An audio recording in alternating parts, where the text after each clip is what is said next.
lanzamiento virtual del dossier Educación Inclusiva para la comprensión del mundo actual, perspectivas teóricas, problemas metodológicos y prácticas políticas. Este dossier corresponde a sale publicado en 2 de nuestros volúmenes, volumen 15 que corresponde a 2022 y volumen 16 que corresponde a 2023. Mi nombre es Catalina Roa, soy la editora general de la revista Magis. Magis es la revista de la Facultad de Educación de la Pontificia Universidad Javeriana. Nos acompañan en la sala Rocío López, coordinadora editorial de la revista, y Alejandra Bolívar, asistente editorial. Les agradecemos a todos su participación en el espacio, de manera especial a los editores, el doctor Aldo Ocampo, del Centro de Estudios Latinoamericanos de Educación Inclusiva en Chile, y a la doctora Genoveva Ponce, de la Universidad Nacional de Chimborazo, en Ecuador, por la propuesta que realizaron a Magis para la publicación de este dossier, pero especialmente por su participación activa durante todo el proceso. Del mismo modo, queremos agradecer a los autores por su participación en este dossier, la doctora Ivonne Ponce, de la Universidad Nacional de Educación de Ecuador, el doctor Ricardo Antonio Sánchez, de la Universidad Metropolitana de Ciencias de la Educación en Chile, la doctora Natalia Duque, de la Universidad de Antioquia, Colombia, y la doctora Natalia Andrea Espejo, del Sistema de Bibliotecas Públicas de Medellín, en Colombia. Igualmente al doctor Aldo Ocampo González, que también es autor de un artículo en este dossier. Quisiera contarles un poco de contexto sobre Magis. Magis es una revista de publicación continua, publicamos un volumen por año, es arbitrada e indexada en diferentes índices y bases. Nos regimos por una política de acceso abierto diamante, lo que quiere decir que no tenemos cobros por acceso, publicación ni procesamiento de los artículos. Antes de darle la palabra al editor del dossier para que podamos iniciar el evento, queremos invitarlos a leer los dossier que hemos publicado previamente. El dossier Migración, Fenómeno Social Mundial con Implicaciones Educativas Situadas y Contextuales, que fue editado por Patricia Vaquero, de la Universidad de Ciencias Aplicadas de Hamburgo, Alemania. El dossier Educación en la Primera Infancia y la Ciudadanía, que fue editado por Cintia Alderstein, de la Pontificia Universidad Católica de Chile, y Ángela Patricia Vargas, de la Pontificia Universidad Javeriana, en Colombia. Y nuestro primer dossier, que fue Etnografía y Educación, editado por Alba Lucy Guerrero, de la Universidad Javeriana en Colombia, y Diana Milstein, del CONICET en Argentina. Igualmente los invitamos a postular sus artículos en nuestras próximas convocatorias, que estarán disponibles en segundo semestre de este año. Tendremos 2 dossier próximamente. El primero es Desigualdades e Injusticias en la Educación en América Latina. Será editado por Francisco Javier Murillo y Cintia Martínez, de la Universidad Autónoma de Madrid. Y el dossier Estudios de Literacidad Académica y Educación, abordajes desde y hacia la justicia social en América Latina, editado por Luanda Suárez, de la Universidad de Antioquia, y Emilce Moreno, de la Universidad Javeriana. Le doy en este momento la palabra al doctor Aldo Ocampo, que estará a cargo de la coordinación de este encuentro. Muchas gracias. Muchísimas gracias, Catalina, por la presentación. En primer lugar, agradecer a la revista Magis y muy particularmente a tu persona y a Alejandra por todo el apoyo en estos meses, en este año de trabajo, y por el riguroso proceso editorial que se desarrolló, y a su vez darle la bienvenida a todos los autores y a todos quienes se han conectado amablemente el día de hoy para compartir esta presentación del dossier titulado Educación Inclusiva para la Comprensión del Mundo Actual, Perspectivas Teóricas, Problemas Metodológicos y Prácticas Políticas, que, como bien decía la doctora Catalina Roa, fue coordinado por la doctora Genoveva Ponce Naranjo, de la Universidad Nacional de Chimborazo, en Ecuador, y por quien habla. El día de hoy solamente la presentación, la moderación de este espacio la voy a realizar yo como editor, porque Genoveva se encuentra recuperándose de una operación ambulatoria. Así que todo nuestro cariño para ella. Bueno, este espacio tiene como propósito asumir la importancia de la educación inclusiva, o más bien asumir que su importancia radica en la capacidad de producir otros mundos y dispositivos de producción de singularidades subjetivantes, y es esto justamente lo que la convierte en una poderosa arma o herramienta para pensar diversos problemas del presente y justamente imaginar los futuros de la educación en su conjunto. Gracias por acompañarnos en esta oportunidad. Para nosotros es muy importante tu compañía y te solicitamos comprensión en caso de cualquier desperfecto técnico. Recuerda comentar con respeto, este es un espacio académico. Como introducción al dossier, podríamos sostener lo siguiente, que la mejor frase que describe los propósitos de cada uno de tus trabajos es la siguiente: a menudo descubro que, aunque estoy trabajando en una idea sin saber exactamente qué es lo que pienso, estoy pensando una idea que lucha para que yo la piense.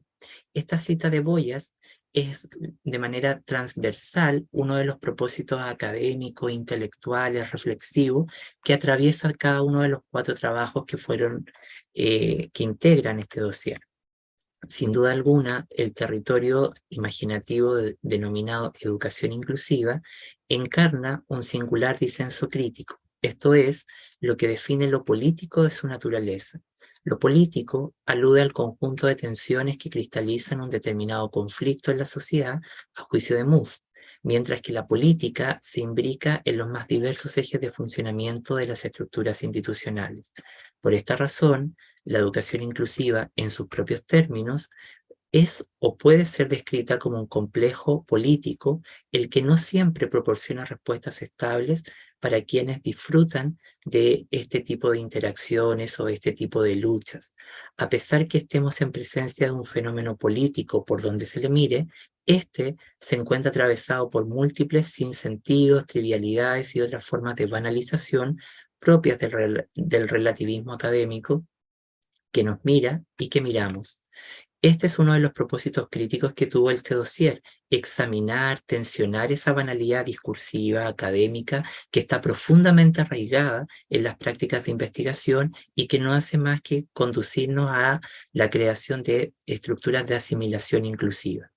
En respuesta a esto, el dossier busca desplegar una mirada recelosa al interactuar con los problemas altamente contingentes y sensibles que se albergan en el centro crítico de lo que conocemos como educación inclusiva. Mucho de lo que creemos conocer como parte de sus bloques de racionalidad no es más que una peculiar política de laxitud. No porque un determinado tema de análisis nos impacte, nos guste, nos movilice profundamente o disfrutemos al interactuar con este, quiere decir que lo conocemos. Los practicantes de este género, y digo género ya que alude a la naturaleza y a los modos de vivificación del campo, necesitan mirar más allá de los fundamentos cognitivos míopes con los que habitualmente dialogan y focalizan sus análisis.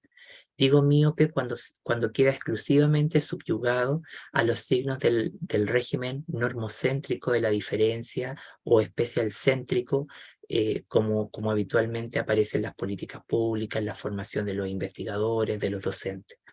Necesitamos, por lo tanto, aprender a cuestionar el estatus, la retórica y la autoridad del dominio, y especialmente promover un aparato filosófico del rechazo al orden discursivo que guía estos desarrollos. Esto no es más que un sistema de cuestionamiento a los mecanismos de estabilización que delimitan el orden del discurso de aquello que denominamos educación inclusiva. La expresión que describe de mejor manera la naturaleza política de este sintagma es la idea de intervención polémica. A pesar de actuar siempre en situaciones particulares, no deja de interpelar los desarrollos estructurales de las estructuras sociales que habitamos y que nos habitan. Las intervenciones polémicas se caracterizan por resistirse a establecer algún sistema de dependencia con algún modelo teórico específico. Más bien, corresponden a un conjunto de ideas que activan su potencial en situaciones específicas. Responden siempre en ideas en proceso.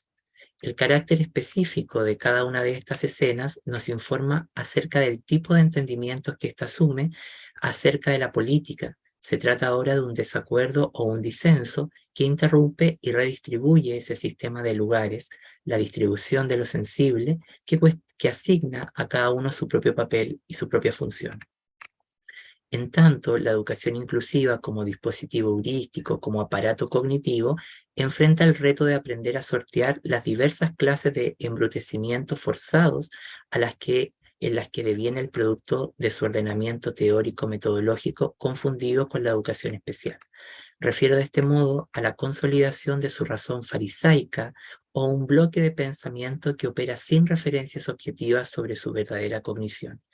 Esta es la base de la metáfora del engañador engañado, un aparato cognitivo que nace engañado y que produce múltiples formas de engaño entre sus practicantes, agudizando una racionalidad míope sobre su verdadera naturaleza.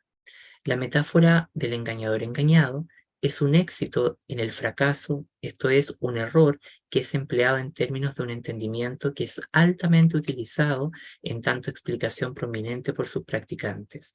Las formas de embrutecimiento forzado, entonces, reafirman diversas clases de distancias y mecanismos de distinción entre sus cadenas de significante. La educación inclusiva, entonces, es un fenómeno polémico que se convierte en un objeto de pensamiento que solo es posible entrar en él por fuera y más allá de sus entendimientos habituales, proporcionados por cada uno de los proyectos académicos que informan su desarrollo. Como podrán ver, el embrutecimiento de la educación inclusiva habita en el registro del calco y de la mímesis, en la imitación y en la subyugación de los signos que definen el verdadero rostro y la voz de la educación inclusiva al legado de la educación especial o del régimen especial céntrico, que es lo que hace creando una modalidad de edipización o castración. Por lo tanto, el embrutecimiento es lo que necesitamos subvertir, alterar, cambiar para entender a la educación inclusiva en sus propios términos. Bueno, hice esta pequeña reflexión para hacer una breve introducción a lo que era el propósito fundacional del dossier y que evidentemente en cada uno de los trabajos va tomando un énfasis particular, ¿no? Para dar mayor realce a este dossier y a cada una de las especificidades de sus trabajos, el día de hoy invitamos a una amiga, una compañera de intelectualidad, pero también de sentir, que es Soledad Bercelino. Ella es académica de la Universidad Nacional de Río Negro, en Argentina, y quien el día de hoy amablemente nos va a realizar un comentario crítico sobre cada uno de los trabajos que integran este dossier. La doctora Soledad Bercelino es de nacionalidad argentina, es doctora en Ciencias de la Educación, magíster en Sociedad e Instituciones y licenciada en Psicopedagogía y profesora adjunta regular con dedicación completa en el área de Teoría y Metodología de la Investigación en la Universidad Nacional de Río Negro y asistente de docencia regular con dedicación simple en la Universidad Nacional del Comahue, también en Argentina. Como investigadora se inició durante la formación de grado en proyectos de investigación del CURSA, fue becaria de investigación y perfeccionamiento del programa de formación en investigación de la Universidad Nacional del Comahue entre el 2003 y el 2007 y actualmente integra el Centro Interdisciplinario de Estudios sobre Derechos, Inclusión y Sociedad de la Universidad Nacional de Río Negro, que por lo demás fue su directora fundadora e investiga sobre la relación entre condiciones institucionales y su impacto en el aprender. Es investigadora categoría 3 en el programa de incentivos de su país y ha dirigido 6 proyectos de investigación, 3 de ellos en la Universidad Nacional del Comahue. Es autora de múltiples artículos, capítulos de libros, informes técnicos, libros, entre ellos los titulados La Escuela y los Desencuentros con el Saber en 2018 y Transiciones hacia una comprensión multidimensional de los procesos institucionales y subjetivos implicados en los inicios de los estudios universitarios. También es directora de tesis de grado, posgrado, becas de investigación, a la iniciación, becas doctorales CONICET, y en extensión ha sido becaria estudiante en proyectos de extensión universitaria, tanto en la formación de grado, proyectos de voluntariado de extensión, y actualmente dirige uno vinculado a los bachilleratos populares. En la gestión ha sido directora de la carrera de Psicopedagogía de la Universidad del Comahue y también directora de la Escuela de Docencia de Humanidades y Estudios Sociales en Río Negro. Bueno, como pueden ver, tiene un amplio currículum y me gustaría destacar que durante el 2014 y el 2015 ella tuvo la fortuna de cursar una estancia de investigación supervisada por Boaventura de Santos Sousa en el Centro de Estudios Sociais de Coimbra, Portugal. Querida Soledad, el espacio es todo tuyo. Adelante, recuerda que dispones de 20 a 25 minutos para efectuar tu presentación. Soledad, te escuchamos. Bueno, buenas tardes. En Argentina son 1:20 de la tarde. Buenas tardes a los compañeros y colegas que asisten a este evento. Primero, rapidito, agradecer a la revista Magis de la Universidad Javeriana por esta invitación, y a Aldo Ocampo, editor de este dossier, también por la invitación que me han cursado. Bueno, tengo el honor y el compromiso de comentar, de hacer una introducción comentando este dossier. Tarea no fácil, por varias razones. Primero, por la densidad conceptual de los trabajos que este dossier contiene. Segundo, por este rol del quien comenta, que debe invitar a leer sin spoilear, como dicen mis hijos, pero siendo convincente de que este dossier es un dossier que vale la pena de ser estudiado, ¿sí? Que vale la pena demorarse en él, porque es un dossier que da que pensar, y esa es digamos, su principal potencia. Bueno, este es un dossier que, como decíamos, se titula Investigación de la Educación Inclusiva, que, como decíamos, está publicado por la revista Magis, que es la revista internacional de educación, editada por la Facultad de Educación de la Pontificia Universidad Javeriana de Colombia.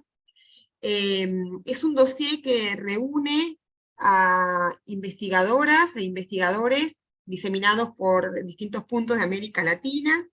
Hay investigadores de Chile, 2 investigadores de Chile, uno de Ecuador y uno de Colombia. Es un dossier que reúne 4 artículos, como venimos diciendo, 3 artículos que son productos de investigaciones empíricas, investigaciones de campo, y un artículo que surge, que es producto de un largo recorrido de investigación teórica.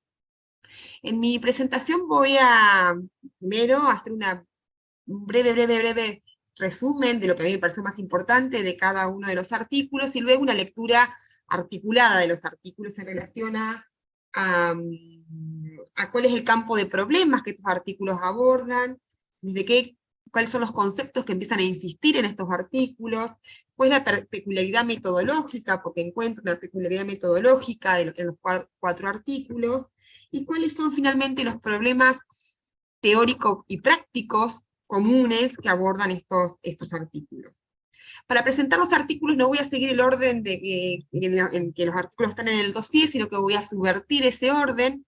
El dossier inicia con un artículo teórico de autoría del doctor Aldo Campo, que es un artículo sobre epistemología de la educación inclusiva.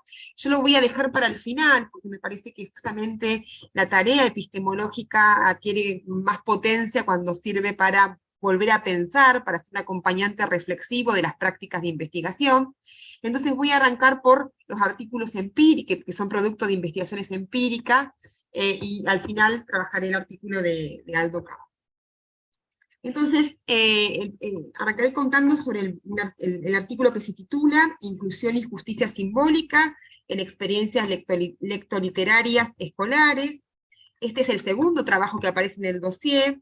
Es escrito por el investigador chileno y académico de la Universidad Católica Silva Enríquez, doctor Ricardo Sánchez Lara, y como les este artículo va a interpelar, a analizar, a intentar responder ciertas preguntas, ¿no? Se va a preguntar por qué dinámicas exclusoras habitan el fenómeno lectoliterario escolar, cómo estas dinámicas favorecen la construcción de identidades y representaciones de verdad, qué principios de injusticia simbólica coexisten en este particular uso letrado. Es un artículo que va a hacer pivot en un concepto que me parece interesante, sobre el que voy a volver, que es el de injusticia y justicia simbólica. Hablar de educación inclusiva es hablar de un tema de justicia, ¿sí? Por eso es un tema profundo, digamos, siempre es una discusión profundamente política y ética. El autor recurre a este concepto de justicia simbólica, entendiéndola como una subversión a modelos de representación y reconocimiento que operan haciendo ilegítimas las experiencias, saberes y haceres experienciales desplazados por discursos hegemónicos. Lo que va a analizar en este artículo es justamente, el objeto es la experiencia de lectura literaria escolar, ¿sí? Y lo va a analizar recuperando el relato, la narrativa, de 6 estudiantes chilenos provenientes de diferentes establecimientos educativos. En su metodología explicita claramente cuáles han sido los criterios de selección de estos estudiantes, ¿no? Y lo que va a analizar con estos estudiantes, y acerca de su experiencia de lectura literaria, en contextos escolares, pero también en contextos no escolares, es va a mirar 3 dimensiones de este fenómeno de la experiencia literaria, que son dimensiones que en el artículo se desagregan, pero que claramente están entramadas, que tienen que ver con las relaciones sociales en la lectura literaria, con la construcción de identidades lectoras, y con las representaciones de verdad en torno al fenómeno literario escolar. Bueno, lo que van a encontrar, y el artículo, bueno, invito a leerlo, porque en el artículo, este artículo se caracteriza primero por la solidez teórica que le dan estas categorías, pero solidez teórica que va articulada a narrativas, a relatos de estudiantes. En sus resultados, una primera cuestión que aparece claramente documentada y discutida, es esta idea de que en relación a las relaciones sociales vinculadas a esta idea de la experiencia de lectura literaria, aparece una clara diferencia jerárquica, ¿sí? De relaciones sociales, en donde la experiencia literaria propia del campo educativo, escolar, formal, aparece desconsiderando, invisibilizando, quitándole jerarquía a múltiples, variadas y ricas experiencias literarias que los jóvenes registran, tal vez gracias a la propia investigación, que ellos mismos desarrollan en campos de educación no formal. También va a probar y va a discutir resultados vinculados a que la construcción de identidad lectora que surge de estas experiencias es dinámica, es cambiante, y va dependiendo de circunstancias de ocurrencia y recurrencia concretas, ¿sí? Y que los estudiantes y las estudiantes que participan de esta investigación, y que investigan su propia experiencia literaria, identifican y distinguen 2 tipos de identidades, ¿sí? Una disociación de sus propias identidades coexistentes, y la construcción de identidades diferentes, la del lector escolar de la del lector extraescolar. Vinculado a esto también aparece una idea de construcción de verdad en torno a lo que significa leer literatura, bien distinta, ¿sí? A qué es leer literatura en el contexto escolar y qué es leer literatura en contextos extraescolares. Siempre con esta idea de esta diferencia pensada jerárquicamente, ¿sí? En una idea de desigualdad jerárquica. El segundo, voy a volver sobre estas ideas cuando acá en la lectura transversal. El segundo artículo empírico de trabajo empírico es el artículo que tiene su lugar de producción ahora en Ecuador. Es el artículo elaborado por la doctora Ivonne Ponce Naranjo, y se titula Interculturalidad e Inclusión, una mirada de las prácticas docentes. En este artículo, que es el resultado de un estudio sumamente interesante, un estudio que podemos encuadrar dentro del campo de la investigación-acción, un estudio en donde se produce conocimiento a partir de prácticas preprofesionales de estudiantes universitarios de la carrera de Educación Intercultural Bilingüe, que realizan en una serie de escuelas, de instituciones educativas, llamadas Unidades Educativas del Milenio, responden a una política pública de Ecuador.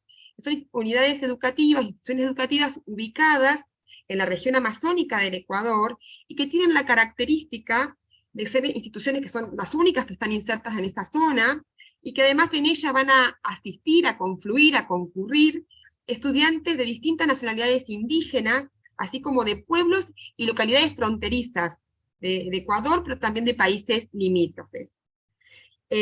Por eso la cuestión de la interculturalidad, del multilingüismo, es un tema central en esta investigación. Para mí este trabajo ha sido sumamente interesante porque dialoga con muchos de mis trabajos insertos al sur del continente, porque dialoga con esos trabajos, porque lo que va a mostrar es cómo en esta zona de frontera en la que se encuentra esta experiencia educativa, y no solo de frontera en términos geográficos, sino de frontera del propio dispositivo escolar, de frontera en relación a los propios fronteras conceptuales, de cómo se piensa en clave institucional, didáctica, pedagógica, la educación. Bueno, cómo esta experiencia fronteriza pone en jaque, interpela fuertemente la dimensión institucional, la dimensión política, la dimensión del diseño de la propia escuela, ¿sí? El artículo está pleno de datos, de imágenes, y de los sentidos que los propios docentes y las propias docentes, incluso los docentes interculturales que habitan esa institución, dan a este fenómeno de frontera, ¿sí? No solo en aquello que resiste al formato escolar, no solo cómo se expresa la resistencia al formato escolar, sino también aquello que la escuela significa y que es una potencia, como por ejemplo el hecho de que toda la comunidad encuentra en la escuela un centro sobre el cual gravitar y al cual asistir, aunque más no sea para conectarse a internet, ¿no? El artículo es muy agudo en identificar como cuestión crítica justamente el formato escolar estándar, ¿sí? Como una cuestión crítica para pensar una escuela inclusiva, la necesidad de revisar la gramática, ¿sí? La gramática escolar. Básicamente ellos van a focalizar en dos aspectos que para mí son centrales. Uno, esta idea de simultaneidad, ¿sí? que apunta a esto de enseñar todos a todos al mismo tiempo, con criterios etarios, ¿sí? Que apunta a un núcleo duro, en donde se articula tiempo, espacio, agrupamiento, saberes, y que es difícil de desanudar ese nudo.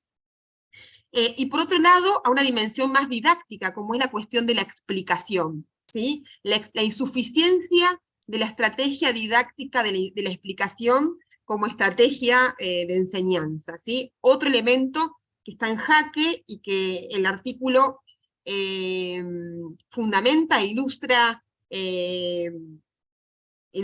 profundamente, ¿sí? Otro elemento que para mí sería interesante para seguir conversando con los autores tiene que ver con esta idea de interculturalidad, y cómo la interculturalidad, por supuesto, excede la lengua, ¿no? Voy a volver sobre esta idea de pensar cómo lo intercultural tiene que ver con sentidos, con sistemas prácticos, que incluyen la lengua pero la desbordan, ¿sí? Porque hay muchas, como dice Foucault, hay muchas cosas que hablan y que no son palabras, que no son lenguaje, que exceden el registro exclusivamente lingüístico, ¿sí? Y finalmente, un punto que nos deja ahí para pensar es qué lugar para la escuela, qué lugar para esta escuela en donde se registra una experiencia inédita, que es la experiencia de encontrarnos los diferentes, procedentes de diferentes comunidades, con diferentes lenguas, bueno, qué lugar y cómo construir esa idea de la convivialidad, de lo común en el espacio escolar, ¿no? como gran desafío. El último artículo empírico, de producción empírica, que es el que clausura el dossier, es de autoría de la doctora Natalia Duque Cardona, que es académica de la Escuela Interamericana de Bibliotecología de la Universidad de Antioquia, en Colombia. Y se titula Bibliotecas en Casa, un programa de educación inclusiva, ¿sí? En este artículo se presentan algunos resultados de un trabajo de sistematización, cual es muy interesante, con metodología, de un programa de extensión bibliotecaria para personas con discapacidad, ¿sí? El programa Biblioteca en Casa es una iniciativa de atención domiciliaria compuesta por actividades artísticas, literarias, y de acceso a la información y del derecho, ¿no? al acceso a este derecho cultural, que busca vincular usuarios con discapacidad severa y al núcleo familiar de estos usuarios, con los servicios bibliotecarios y culturales de su entorno inmediato, ¿sí? Bueno, hay múltiples resultados en esta no sé si hay mucho brillo ahí, perdón, en este artículo. El primer resultado tiene que ver con dar cuenta de la idea de la interseccionalidad, ¿no? De pensar en clave interseccional, en donde ellos van a ilustrar cómo discapacidad se cruza con otras condiciones de desigualdad, y hablar de educación inclusiva, como bien dicen los editores en su introducción, es hablar de desigualdades, ¿sí? ¿Qué desigualdades? Bueno, ellos van a dar muchos datos sobre las desigualdades habitacionales, económicas, educativas, que afrontan los usuarios o quienes participan de estos proyectos de extensión. También van a marcar cómo las narrativas, particularmente las narrativas de los bibliotecarios y de los actores que sostienen esta actividad de llevar la biblioteca a las casas, hay una recurrencia a la idea de lo comunal, de lo común de vuelta, ¿no? Como una posibilidad de encuentro a través de estos programas, ¿sí? Y como una estrategia que apuntaría, digamos, a una idea de justicia social cuando se trata de personas con discapacidad. De ese artículo me gustaría conversar en algún momento con su autora, porque pareciera ser que en ese artículo hay un énfasis en la voz dada a las personas que sostienen esta iniciativa de ir hasta las casas, de llevar, de localizar las bibliotecas y llevarlas a las casas, ¿sí? Pero una deflación de la palabra de las propias personas con discapacidad y sus familias, ¿sí? Que serían los destinatarios de esta acción, y tal vez en esa noción de destinatarios hay una dificultad. Voy a avanzar un poco más rápido, porque tengo el horario. El último artículo, que es el primero, el que inaugura el dossier, es el artículo que se titula Epistemología de la Educación Inclusiva, que es un artículo del doctor Aldo Campo González, que es uno de los editores del dossier, y Aldo además es director fundador del Centro de Estudios Latinoamericanos de Educación Inclusiva, CELEI de Chile. Este es un artículo que es un artículo que viene en una trayectoria de trabajo de Aldo, y que además esa trayectoria de varios años de trabajo teórico sobre epistemología de la educación inclusiva, se ve la impronta y el impacto de ese trabajo en los otros artículos, porque es un trabajo de referencia para los otros artículos. En este artículo Aldo va a volver sobre sus interpelaciones y cuestionamientos desde una perspectiva epistemológica crítica, no desde el mainstream, no de las epistemologías normativas, sino de las epistemologías críticas hacia la educación inclusiva.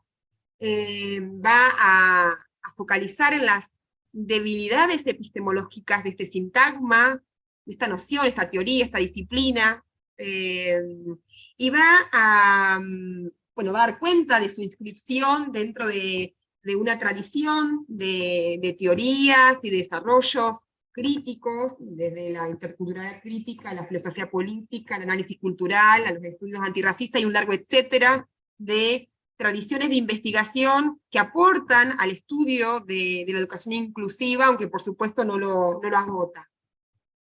En su análisis epistemológico, que invito a leer y a estudiar, que tiene como él mismo reconoce, tiene una dificultad propia de la dificultad de su empresa, ¿no? Que es el análisis epistemológico, que tiene una condición de ser análisis teórico, pero no por esto, no sin consecuencias prácticas, políticas y polémicas, ¿sí? Porque el análisis epistemológico supone polémica. Él va a trabajar, en primer lugar, esta condición de nomadismo teórico de la educación inclusiva, su carácter diaspórico, viajero y nomadista de esta noción, de este sintagma. Luego va a abordar y problematizar la educación inclusiva como estrategia analítica. Ahí va a problematizar y a proponer una forma de abordar analíticamente y metodológicamente la educación inclusiva, resistiéndose a recaer en el uso de esa noción como cliché, ¿sí?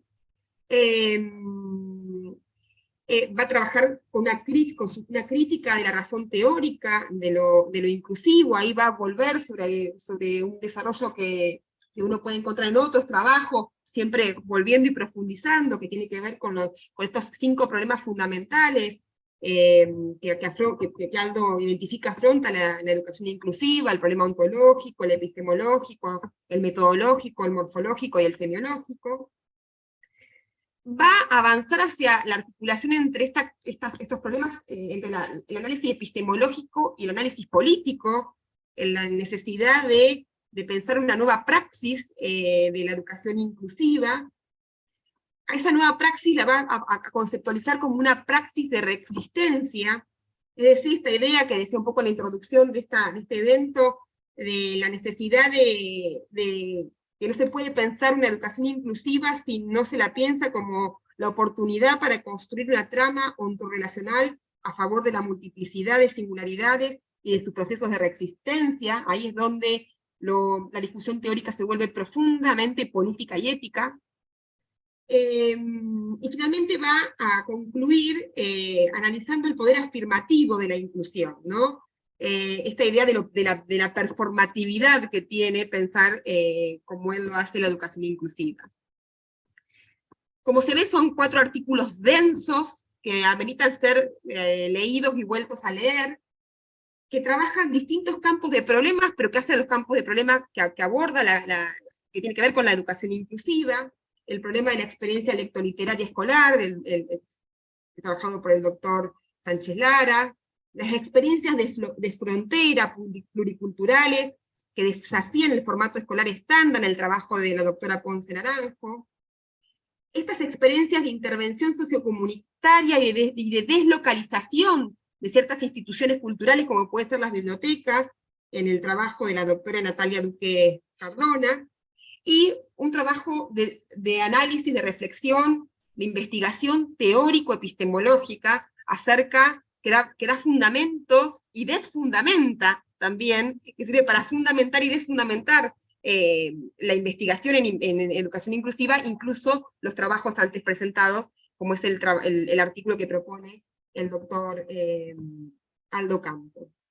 Es un dossier en donde vamos a encontrar conceptos tales como, bueno, asociados a educación inclusiva, como el de justicia simbólica, el de producción de verdad, el de identidad, el de interculturalidad, el de nomadismo, la idea de criticidad, de praxis, de reexistencia, de contingencia, de intervención polémica, de resistencia, ¿sí?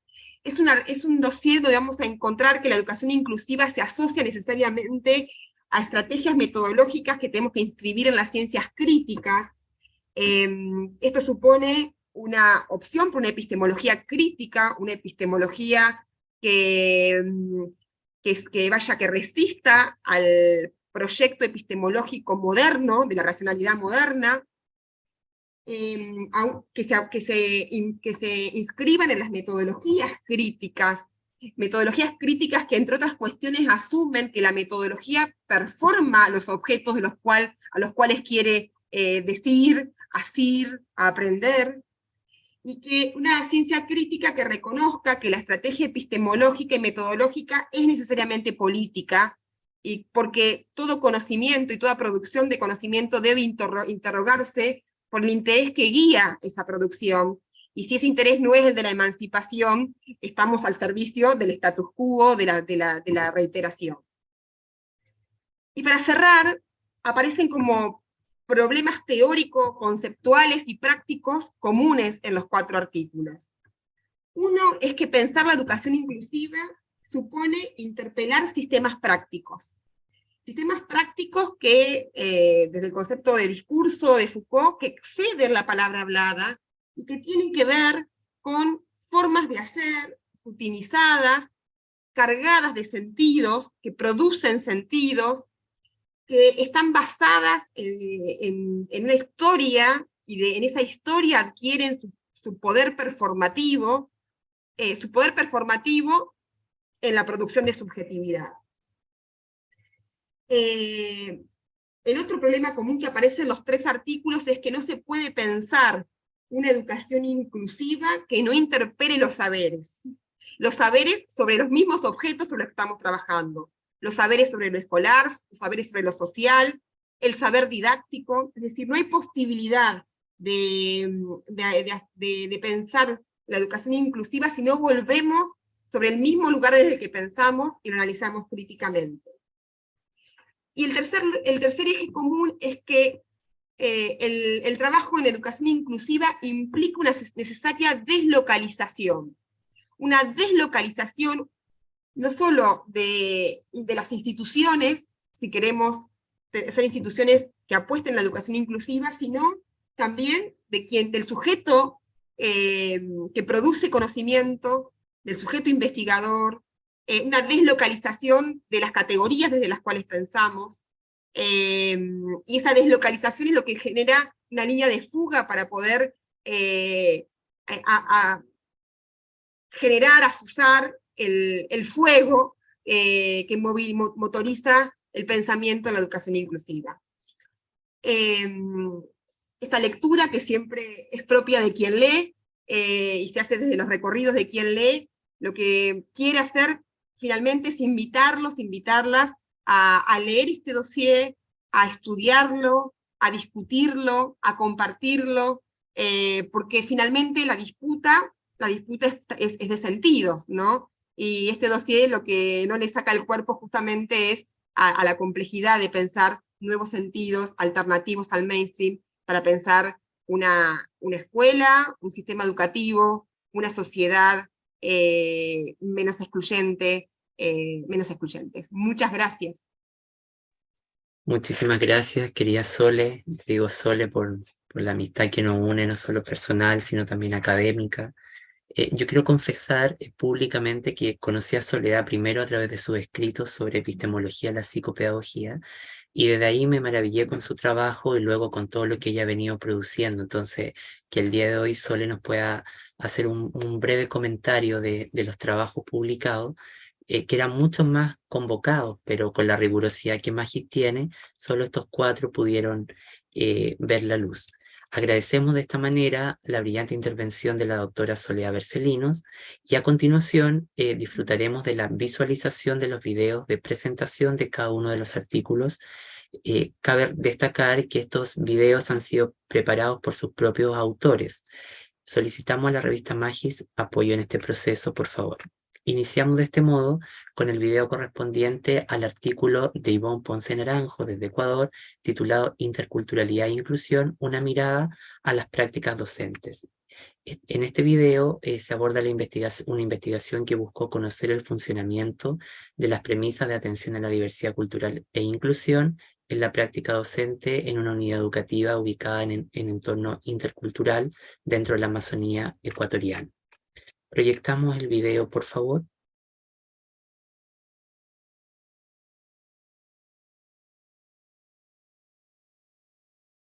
Mi nombre es Ivonne Eulalia Ponce Naranjo, autora del artículo Interculturalidad e Inclusión, una mirada a las prácticas docentes. En este estudio se buscó comprender cómo se entienden y atienden las premisas de la diversidad en la educación intercultural. Es una investigación fenomenológica desde la perspectiva de docente de prácticas, como punto intermedio entre el entorno multicultural de una unidad educativa de la Amazonía y los estudiantes de educación intercultural bilingüe de una universidad pública ecuatoriana. El estudio contempla las descripciones, interpretaciones y significaciones derivadas de un diario de campo permanente, además de la observación y encuentros dialógicos en 3 fases: el acompañamiento a los estudiantes para el diagnóstico de la zona de prácticas, la fase de inmersión en el campo, en la que se interactúa con la comunidad educativa, y la fase de evaluación de la experiencia. En el documento se hace un recorrido de los aspectos históricos recientes que han incidido en las reformas curriculares y las dinámicas de las llamadas unidades educativas del milenio. La información recogida muestra cómo la unidad educativa, inserta en un entorno de marginalidad, funciona con una modalidad de puertas abiertas, lo que abre interrogantes sobre la ausencia de suspensión del espacio escolar. Se ponen en evidencia las limitaciones de los docentes en el manejo del español, establecido como idioma de relación intercultural. La frustración de los practicantes, que responde a imaginarios normativos de la interculturalidad, así como las diversidades curriculares, lingüísticas, económicas, migratorias, étnicas que cohabitan en la escuela y que exponen el riesgo de subexclusiones. De ahí que se concluye que la comprensión intersubjetiva de la lengua es la base para reafirmar las existencias, y las prácticas docentes tienen la posibilidad de tal reafirmación desde la comprensión de las diferencias y no desde la aplicación de protocolos. Muchísimas gracias por compartir el video, y a continuación compartiremos con ustedes el video correspondiente al artículo titulado Epistemología de la Educación Inclusiva, escrito por el doctor Aldo Campo González, trabajo que nos presenta a la educación inclusiva como un proyecto intelectual y político que focaliza su campo de trabajo en atención a las relaciones de poder y a las desigualdades sociales. Compartimos el video, por favor.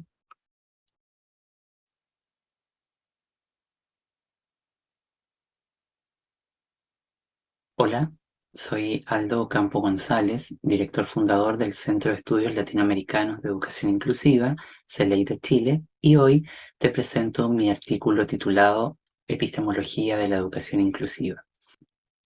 El artículo aborda una problemática vacante, refiero al problema epistemológico y particularmente a la pregunta por las formas en las que se construye el conocimiento de la educación inclusiva. Para eso, el presente artículo, ¿no?, examina críticamente y entiende a su vez la educación inclusiva como un proyecto intelectual y político que focaliza su campo de trabajo en atención a las relaciones de poder y las desigualdades sociales. Es esto lo que lo define entonces como un poderoso proyecto de conocimiento en resistencia que va a examinar cómo diversos discursos a favor de la justicia, el cambio social positivo, la inclusión, la equidad, pueden incurrir en la articulación de diversas clases de complicidades con las desigualdades. Por lo tanto, el objetivo de este trabajo es explorar los engranajes que ensamblan parte de la comprensión epistemológica de la educación inclusiva por fuera y más allá de las dependencias habituales al régimen especialcéntrico o a la racionalidad que impone el modelo epistémico y didáctico para hablar de educación inclusiva. En este trabajo tú encontrarás diversas reflexiones que analizan que la inclusión que más conocemos funciona en torno a una metáfora que se denomina engañador-engañado, y concluimos analizando el poder afirmativo de la inclusión como categoría de análisis. Esperamos que este trabajo contribuya a ampliar tu horizonte de sentido y agradecemos a Magis por esta oportunidad. Muchísimas gracias a las compañeras de la revista por compartir el video, y a continuación les presentamos el tercer video titulado Inclusión y Justicia Simbólica en Experiencias Lectoliterarias Escolares, de la autoría del profesor Dr. Ricardo Sánchez Lara, quien sostiene que la lectura literaria escolar es una preocupación permanente y múltiple. Sin embargo, en Latinoamérica se han invisibilizado en general perspectivas científicas y analíticas que exceden la política y epistémicamente su relación con la mediación tecnificante y con la supuesta independencia entre el observador y la observación. Compartimos el video, por favor.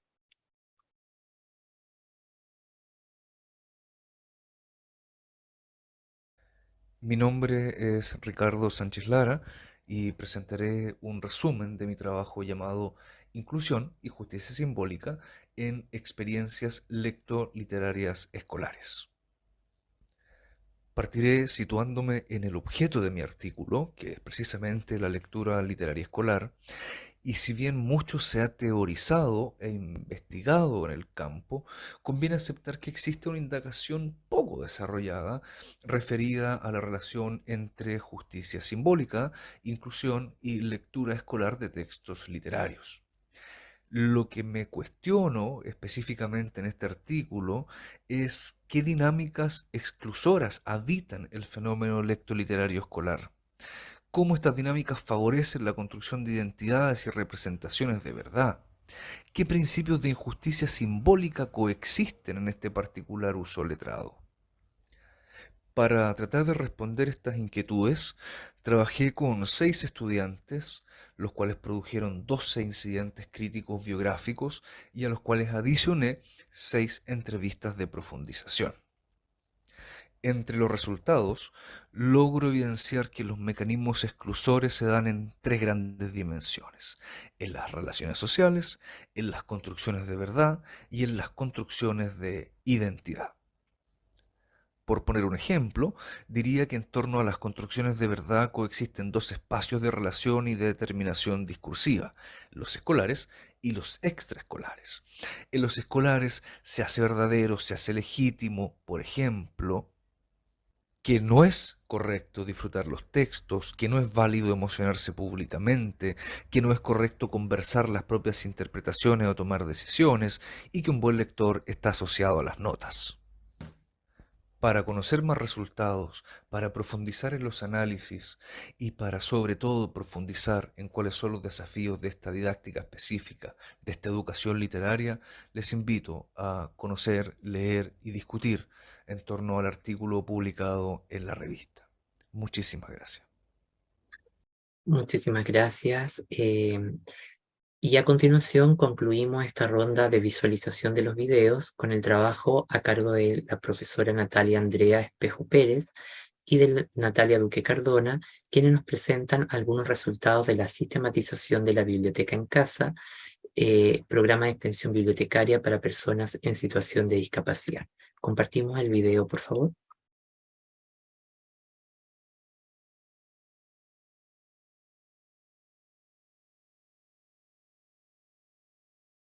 Hola, yo soy Natalia Espejo, soy psicóloga egresada de la Universidad de San Buenaventura y trabajo en el Sistema de Bibliotecas Públicas de Medellín. Y de la mano con la doctora en Ciencias Sociales y Humanas, Natalia Duque, realizamos este artículo que se llama Biblioteca en Casa, una experiencia de educación inclusiva. Este artículo se deriva de la investigación de Biblioteca en Casa, un programa de extensión bibliotecaria para personas con discapacidad que se realizó entre la Universidad de Antioquia y el Sistema de Bibliotecas Públicas de Medellín. La investigación realizada es de tipo cualitativo y se ubica en un paradigma crítico en cuanto a que, además de explorar y analizar la realidad, busca aprender de ella para transformarla. Quienes investigaron son parte de la experiencia sistematizada, lo que implica que no hay una mirada foránea respecto al programa estudiado. El método empleado fue el de sistematización de experiencias bajo la perspectiva de la educación popular de Oscar Jara. Entonces se desarrolló en 5 pasos. El primero, que fue el punto de partida, realizó el ejercicio de reconocer y de caracterizar el contexto sociocultural en el que se ejecutó el programa. El segundo plantea las preguntas iniciales, que básicamente interrogan por la biblioteca pública, por la discapacidad y por la extensión domiciliaria en la ejecución del programa. El paso 3 es la recuperación del proceso vivido. Para eso hicimos entrevistas a las 22 familias participantes del programa, encuestas a las mismas y a los bibliotecarios que hacían el programa en sus casas. El cuarto paso son las reflexiones de fondo. ¿Por qué pasó lo que pasó? Entonces aquí es el momento de triangular la información contrastando la práctica con la literatura académica. Y el último paso, que es el paso 5, que son los puntos de llegada, nos permite recoger los aprendizajes y construir las recomendaciones para el programa. Y para este caso, hacer una propuesta general de una batería de indicadores para medir el efecto y los resultados del programa Biblioteca en Casa. Teniendo en cuenta las condiciones que vimos de las personas que participan de Biblioteca en Casa, se confirma ese lugar social y ese papel fundamental que tiene la biblioteca, en este caso la biblioteca pública, para tejer los vínculos, no solamente de las familias, de las personas con respecto a cualquier entidad gubernamental o su misma red de apoyo cercana, sino también al interior de los hogares. Los participantes de la investigación resaltan la importancia de la llegada de la biblioteca. Los invitamos entonces a disfrutar de este artículo y ampliar más información en la investigación completa de referencia. Muchas gracias. Muchísimas gracias a las compañeras de Magis por compartir los videos. De este modo, damos inicio a la sección final del lanzamiento del dossier Educación Inclusiva para la comprensión del mundo actual, perspectivas teóricas, problemas metodológicos y prácticas políticas. Espacio que contará con la participación activa de sus autores y editores. Este espacio será coordinado por nuestra invitada central, la doctora Soledad Bercelino, y la dinámica consiste en conversar acerca de algunas interrogantes claves aportadas por sus autores. Les solicitamos que en todo momento mantengan encendidas sus cámaras y participan en esta conversación Ricardo Sánchez Lara, de la Universidad Católica Silva Enríquez, Ivonne Eulalia Ponce Naranjo, de la Universidad Nacional de Educación del Ecuador, Natalia Andrea Espejo Pérez, contratista de apoyo a la coordinación del de proyección del Sistema de Bibliotecas Públicas de Medellín, y su servidor Aldo Campo González. Soledad, querida Sole, adelante. La intención es que tú puedas justamente coordinar este espacio y disponibilizar esta conversación con los autores, y a su vez a todos aquellos que tengan algún comentario, pregunta, puedan levantar la mano, que la opción que da la aplicación, para que después de la participación de los profesores podamos justamente iniciar un diálogo breve pero fecundo en torno a las problemáticas que se movilicen. Sole, adelante. Bueno, gracias Aldo, no sé si me escuchan, entiendo que sí. Sí.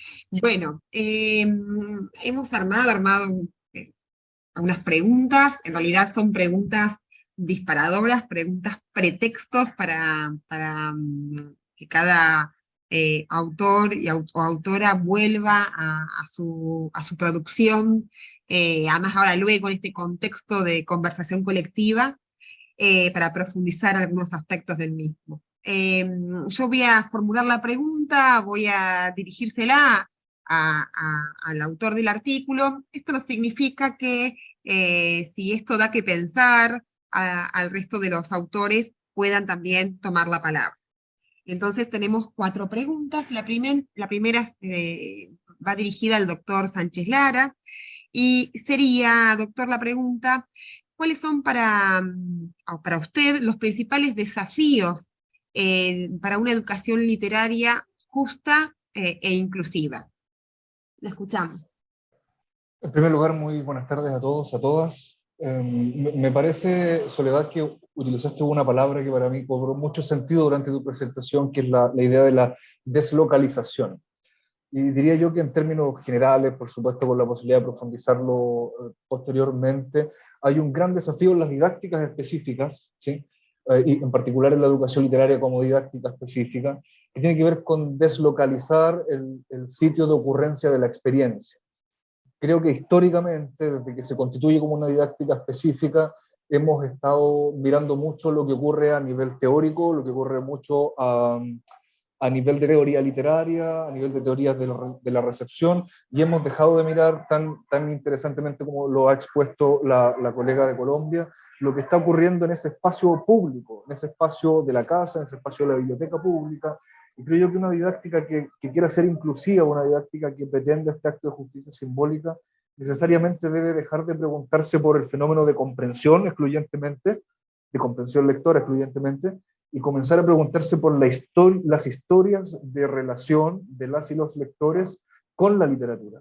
Cuando nosotros hacemos un zoom a cuáles son esas historias de relación y nos damos cuenta que en las biografías hay una serie de prácticas letradas, hay una serie de haceres, de saberes, de sentires, que le son propios a esta relación que se ubica por fuera del campo escolar, también podemos mejorar nuestra misma práctica pedagógica en la medida que, aquí está un verbo que me parece clave, al deslocalizar, miramos por fuera del colegio, que es un poco la tesis que también ha elaborado con muchísima robustez el profesor Gustavo Bombini, miramos hacia afuera del colegio y nos damos cuenta que hay cosas que están ocurriendo que pueden enriquecer la interacción, ¿no? Entonces, de ello que el gran desafío de esta práctica de sentido de la educación literaria, de comenzar a mirar otros saberes, está un tanto encapsulado en la misma teoría literaria o en algunas teorías de didáctica general, que no están mirando los grandes aportes que hay en términos teóricos, epistémicos, en educación inclusiva, en justicia social, en justicia simbólica, en interculturalidad. Y por eso también aplaudo y celebro este dossier. Eso diría en términos generales. Muchas gracias. Volveremos a conversar cuando cerremos la ronda de preguntas, porque cada respuesta se va articulando a la pregunta que sigue y a las reflexiones que estamos haciendo. Gracias, doctor Sánchez Lara. La segunda pregunta está dirigida a la doctora Ponce Naranjo, y es la siguiente. En la confrontación de interculturalidad e inclusión que usted aborda en su estudio, en su artículo, ¿cómo se pueden comprender las denominadas subexclusiones? Doctora, tiene la palabra. Muchas gracias, buenas tardes con todos, con todas. Soledad, mucho gusto y muchas gracias por su amable lectura y comentarios al artículo. Al respecto de la pregunta, justamente este estudio trata de poner en evidencia que la interculturalidad puede ser una categoría que en un momento dado puede significar simplemente carecer de sentido y exceder de normativa. Entonces, cuando vamos al territorio, estas subexclusiones se presentan desde otras perspectivas, desde ideas inclusive, desde la impermeabilidad etnocéntrica, que ocurre, este famoso concepto de Gibbs, que ocurre en las lejanías, ¿no? Este comentario justamente que usted decía sobre el tema de la frontera, pasa por estas denominadas subexclusiones que tienen que ver efectivamente con la lengua, pero tienen que ver también con los comportamientos, con las formas de vida, que dentro de esas diferencias se tornan complejas, se tornan difíciles. Es decir, la exclusión dentro de la exclusión. Los que ya aparecen diferentes, los que ya son otros, los que ya aparecen fuera de ese estado que tanto se intenta homogeneizar o que tanto se intenta integrar, resulta que también tienen otras fracturas, resulta que también tienen otras distinciones entre ellos, y este concepto entonces de su exclusión aparece como un resultado del trabajo, sobre todo para poder ilustrar estas variantes que se presentan dentro de lo curricular, dentro de lo lingüístico, dentro de la práctica misma docente, que nos lleva sobre todo, como los otros artículos del dossier, pues a preguntarnos de qué manera ingresamos, en este caso desde lo pedagógico, desde la práctica docente, cómo ingresamos a esas aulas, cómo ingresamos a esos entornos, desde qué lugar nos ubicamos, para poder ser de alguna manera atentos, estar atentos a esas múltiples y variados comportamientos, actitudes hacia la vida, hacia la existencia, y cómo nos pueden realmente invitar a otras posiciones. Eso sobre todo. Muchas gracias.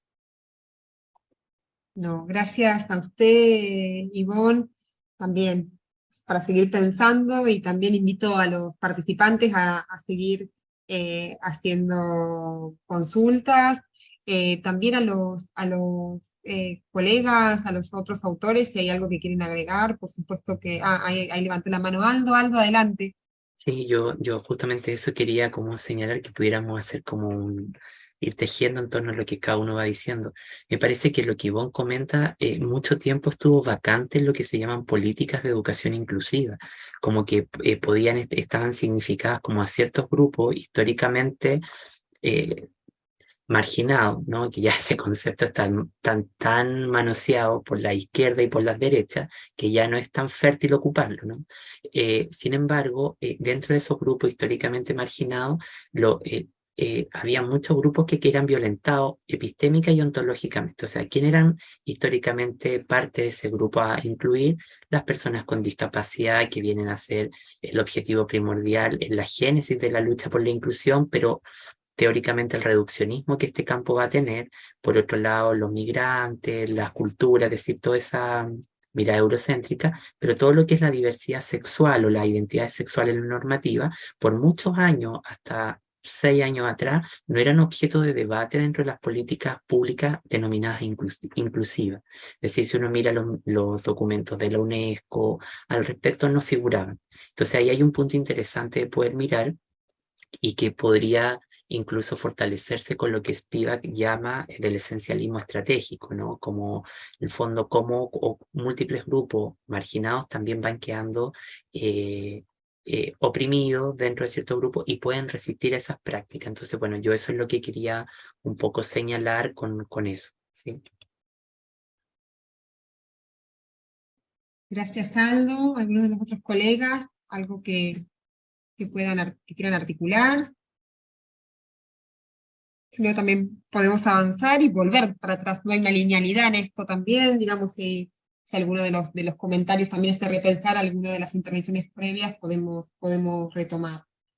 Voy a pasar ahora a otro de los artículos y quiero pedir disculpas a la doctora Natalia Andrea Espejo Pérez porque cuando presenté su artículo no la nombré como autora, pido disculpas. Es un artículo en coautoría con la doctora Natalia Duque Cardona y yo referí a la primera autora y no a la segunda cuando estas cuestiones son colectivas, así que vuelvo a pedir disculpas. Natalia, la pregunta para ustedes metodológica. El eje metodológico es un eje creativo y es una característica particular de los estudios sobre educación inclusiva, esta necesidad de creación de instrumentos, de herramientas y de posicionamientos metodológicos. La pregunta es, ¿qué les permitió el método de investigación de sistematización que ustedes proponen, de sistematización de experiencias que ustedes proponen? ¿Qué les permitió ese método al proyecto de la biblioteca en casa? Hola Soledad y hola a todos. Bueno, pues hay que tener en cuenta dos cosas. La primera es que nosotros somos instituciones de la práctica y hacemos esta investigación de la mano con la academia, en este caso con la Universidad de Antioquia. Entonces las preguntas eran cómo mejorar o qué hemos aprendido de lo que hemos venido haciendo. En ese sentido, la sistematización de experiencias permitía que el equipo de trabajo que estaba ejecutando las actividades con las familias pudiera comprender qué era lo que hacía, cómo mejorar las metodologías y también interrogarse por cómo comprendía la discapacidad. Entonces, por un lado, permitía formar el equipo de bibliotecarios que estaba haciendo las actividades, formar el equipo de estudiantes de universidad que también van a enfrentarse. Nosotros consideramos que el discurso académico no debería estar al servicio de decorar lo que decimos, decorar lo que hacemos. Entonces, ese diálogo entre quienes ejecutan y quienes están en formación enriquece un montón la ejecución de biblioteca en casa y nos permitió construir un modelo de intervención medible, con un método más estructurado, era una práctica empírica. Nosotros no tenemos referentes de actividades de biblioteca de manera domiciliaria, entonces sentíamos que era una gran oportunidad para comprender cosas que se debían ajustar también al interior de las bibliotecas. Cuando hablamos de discapacidad estamos hablando de barreras y pérdidas de funciones, es decir, una persona que tiene una pérdida de una función, bien sea por ceguera o por discapacidad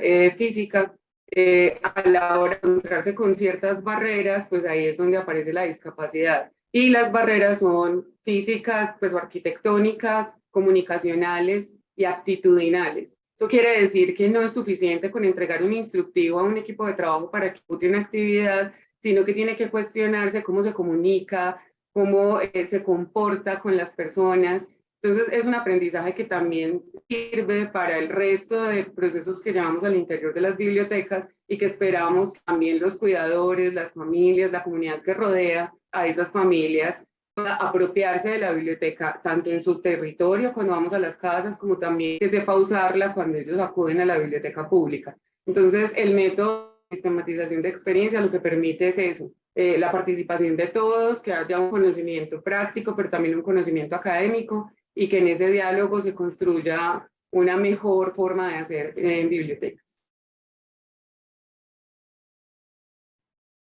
Gracias, Natalia. Colegas, ¿algún comentario? No sé, Ricardo, acá cómo dialoga este trabajo con el trabajo de Ricardo. Pensaba en la articulación de metodologías, ¿no? Yo cuando comenté críticamente sus artículos decía la voz de las personas con discapacidad, la voz de su familia, cómo se ve muy interesante recuperarlas, ¿no? Y pensaba en esta metodología del análisis de episodios críticos, ¿sí? Que trabaja, no sé si es el nombre así, bueno, Ricardo, puedes comentarlo más, ¿no? Que viene esta tradición de la investigación narrativa, ¿no? Con respecto a esto, a cómo los sujetos partícipes de la acción que ustedes están desarrollando, esta acción comunitaria, pero también los partícipes necesarios de la investigación, conceptualizan esa experiencia que tienen en el contexto del proyecto de la biblioteca en casa, ¿no? Pensaba en esta posibilidad de también deslocalizar y que las metodologías transiten y pasen de un artículo a otro, ¿no? De pensar esa posibilidad. No sé, Ricardo, si querés comentar algo, agregar algo que tengo que pensar el trabajo de Natalia. Seguimos. No quiero comprometerlos tampoco a hablar. A mí me parece que si uno mira metodológicamente, el ejercicio se hace muy rico porque más que con esta idea de voz o de presencia de voz, creo que tiene que ver con la construcción de sentido. Cuando uno trabaja con un episodio crítico, con esta metodología vivencial que relata la colega Natalia, efectivamente tiene que ver con acudir a donde se está construyendo el sentido. Y yo creo que hay una práctica investigativa que es central, ¿no? A veces metodológicamente o la investigación metodológicamente invita a relevar ciertos acentos que parecieran venir muy centrados desde el conocimiento experto.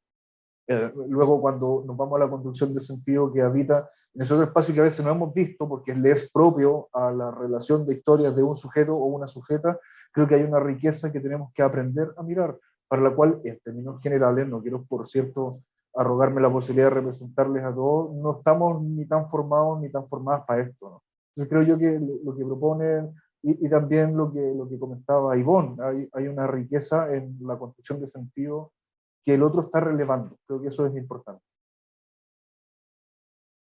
Muchas gracias, muchas gracias. Bueno, la cuarta pregunta está dirigida a Aldo, podemos pensar, pero también me parece que por cómo está formulada y por su condición de pregunta más de tipo, podemos pensar, epistemológica, creo que es una pregunta abierta a los y a las otros autores, es qué discusiones consideran que siguen vacantes en la comprensión de la educación inclusiva, ¿sí? Y qué se podría aportar de cada uno de los trabajos. Yo igualmente le daría primero la palabra, si te parece, Aldo, y después dejaría para que vayan pensando los otros autores, las otras autores, con respecto a desde su propio recorrido. Insisto en la pregunta, ¿no? ¿Qué discusiones siguen vacantes en la comprensión de la educación inclusiva? Y cada uno de los trabajos que aportan a esas áreas de vacancias, a esas discusiones, preguntas o desarrollos vacantes.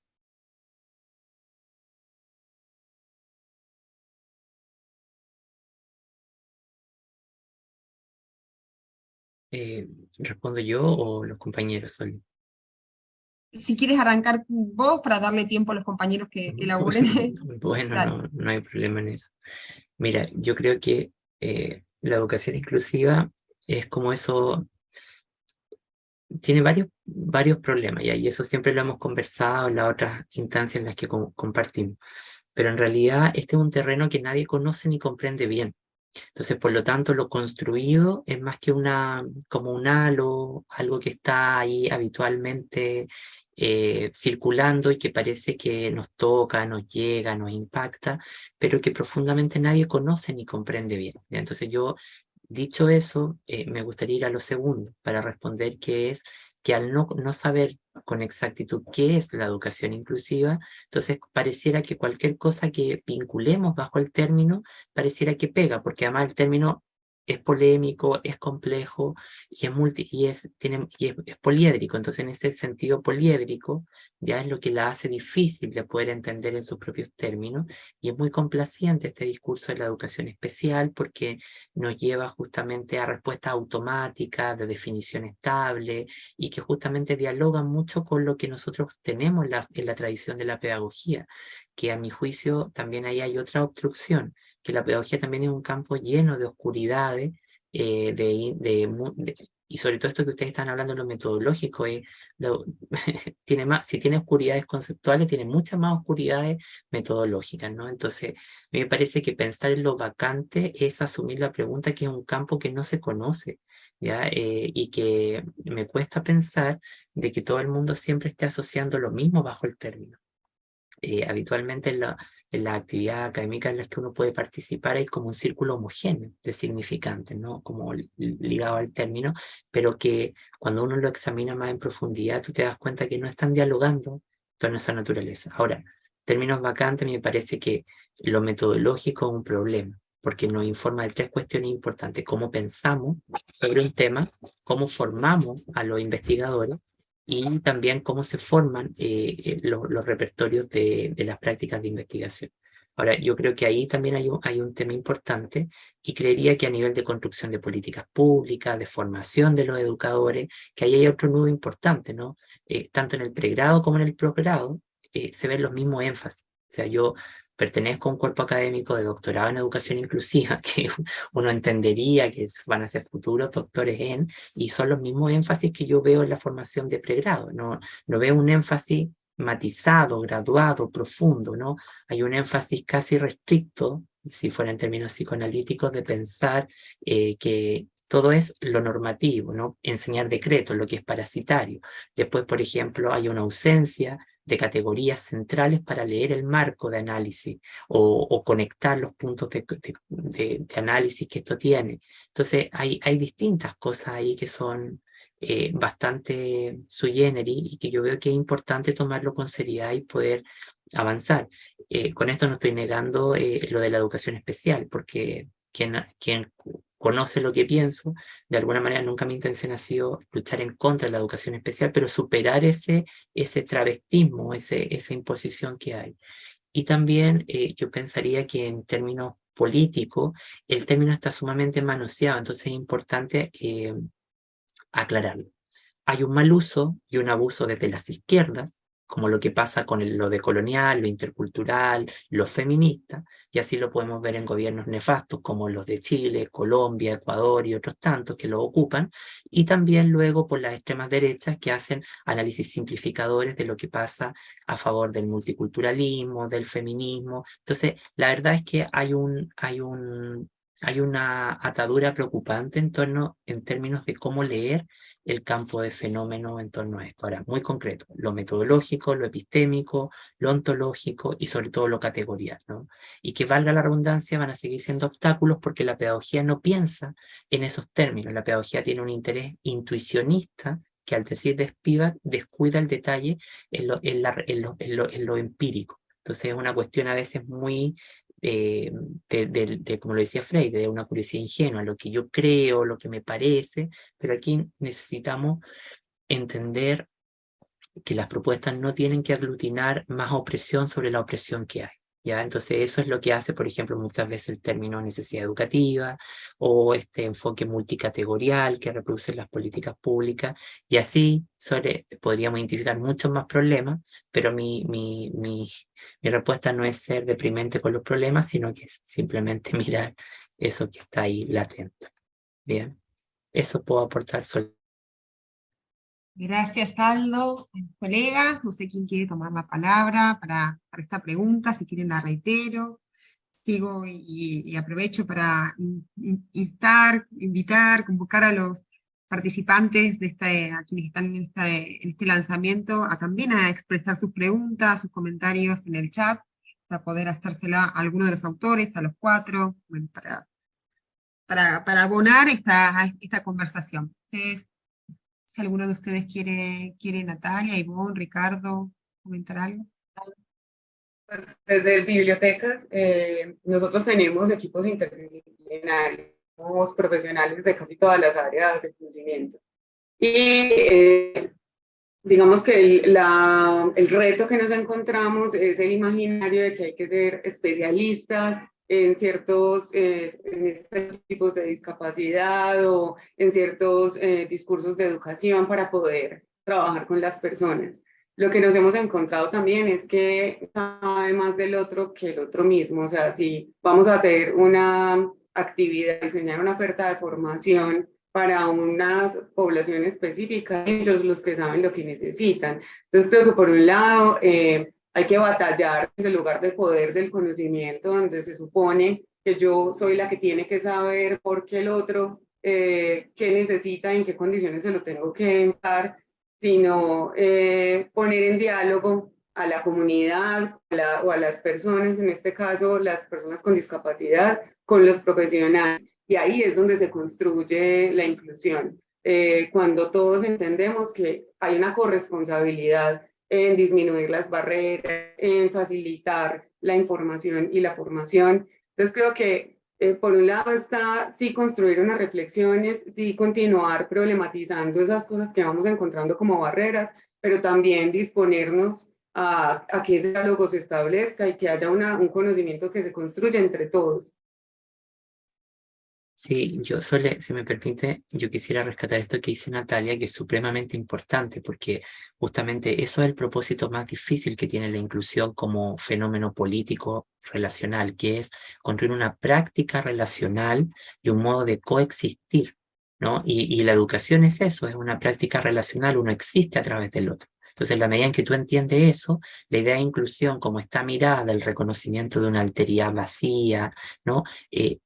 Pierde sentido. Y ahí donde yo veo que hay un reto sustantivo para redefinir todos estos problemas de orden cultural, que es cómo se crean esos relacionamientos sociales y se crean esas prácticas o esos diagramas de relacionamiento y de coexistencia sumado justamente a la pregunta por los dispositivos de producción de la subjetividad. Creo que esas tres cuestiones no hay respuesta hoy día a mi modo desde lo que yo conozco por lo menos, y que son los más apremiantes, donde se materializa esto que Natalia nos dice muy, muy acertadamente. Solo eso quería aportar. Gracias, Aldo, gracias, Natalia, Ivonne, Ricardo. Sí. Sí, mira, sumándome a lo que dicen los colegas, hay dos cosas que me parece que son súper importantes. Un poco lo esbozaba en la primera intervención. Creo que es súper necesario comenzar a mirarlos más allá. En algún momento mismo algo utilizó un concepto en algún texto que me parece como re interesante también, esos espacios entre, ¿no? O las icidades, esas conexiones entre campos relacionales de conocimiento. Creo que encapsularse, estoy hablando en particular desde la didáctica literatura, encapsularse en teoría literaria, no mirar lo que se está produciendo en términos científicos, antropológicamente, filosóficamente, del campo de la agroecología hay muchísimo que aprender para mejorar la educación. Creo que mirar más allá también es una práctica de sentido. Y diría yo que, sumado a lo anterior, creo que también es importante preguntarnos a propósito de estos espacios vacantes que vos sabés en la pregunta, Soledad. Creo que es importante preguntarse cuáles son los alcances de qué manera estas discusiones también permean, por ejemplo, políticas públicas, de qué manera estas discusiones que estamos teniendo ahora son ricas en generación de prácticas de sentido en una formación inicial docente, en una formación posgradual, de qué manera estas conversaciones también tienen un sentido a nivel de uso escolar o a nivel bibliotecario. Creo que los alcances de la investigación en torno a, y no me refiero a un sintagma en particular, la investigación en general, a veces nuestros alcances son un tanto limitados. Creo que también es importante buscar espacios espacios de uso, espacios de relación, espacios de construcción, donde estos aportes también transgredan un poco el espacio estrictamente académico, ¿no?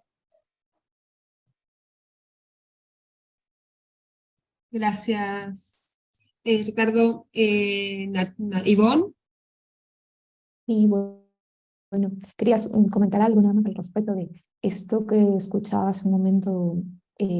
Aldo nos decía, a veces no sabemos, ¿no?, qué dice, cuál es nuestro significante de cuando hablamos de inclusión, cuando hablamos de lo común, cuando hablamos de igualdad.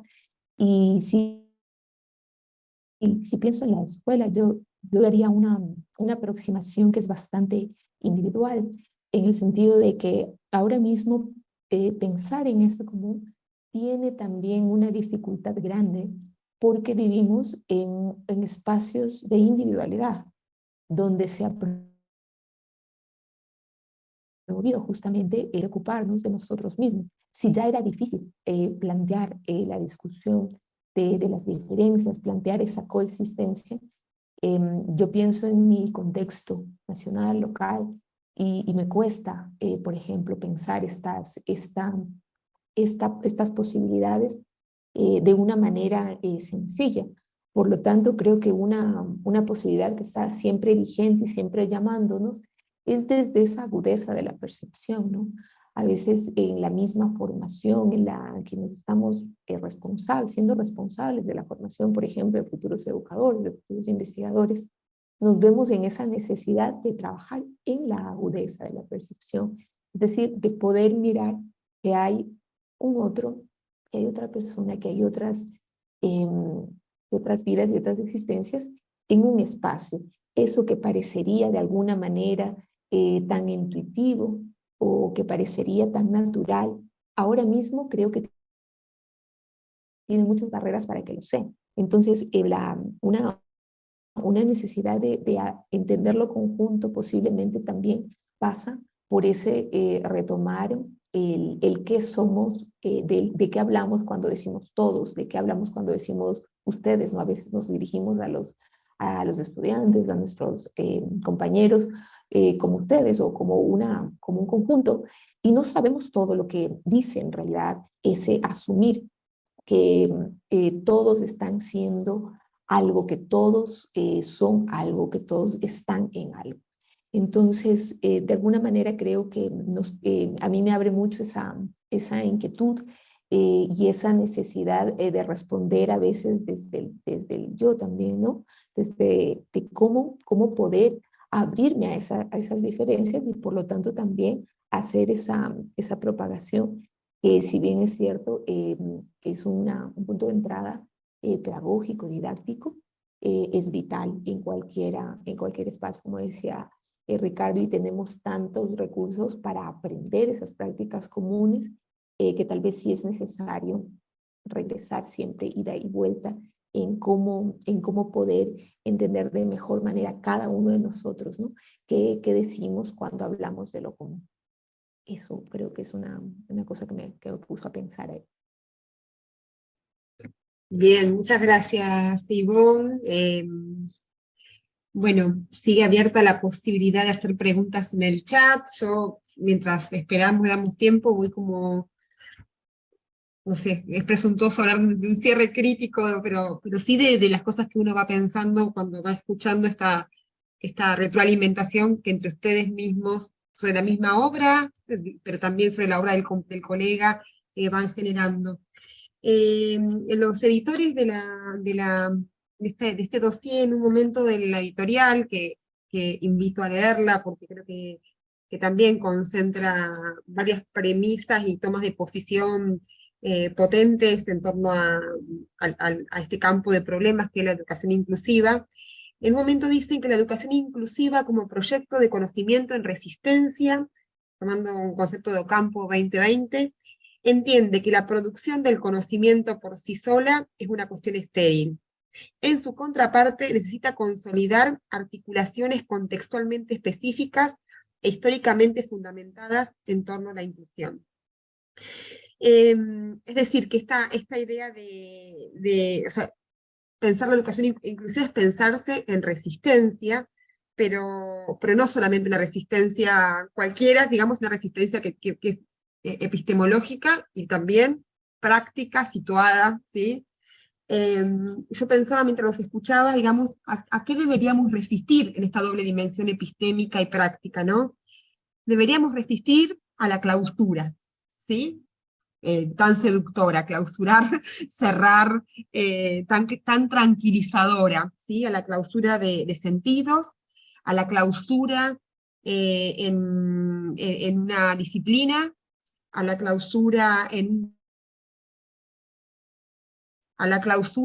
bajo las lógicas de ciertas instituciones, o bajo las lógicas de ciertos modelos, de ciertos paradigmas,